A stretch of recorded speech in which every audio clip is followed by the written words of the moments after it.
Masih dari Kabupaten Musirawas, Saudara, hari kedua banjir di Kabupaten Musirawas, sejumlah warga korban banjir mengeluhkan belum adanya penyaluran bantuan dari pemerintah setempat.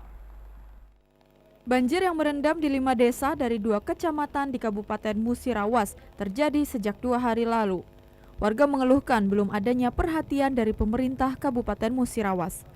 Baik bantuan tenda darurat pengungsian, bantuan sembako maupun kebutuhan pokok lainnya. Terus apa aja Pak yang dibutuhkan Pak? Ada baca ngomong lagi Pak. Ya. Kalau Ada kebutuhan pokok yang perlu. oh, yang perlu kebutuhan pokok Pak ya? Ya, nilai itulah kira-kira kan. Beras itu lah. Ya, ya. Ini masak bisa kan? Kompor dah. Oh itu Pak ya? Oh, masalah Pak ya? Iya.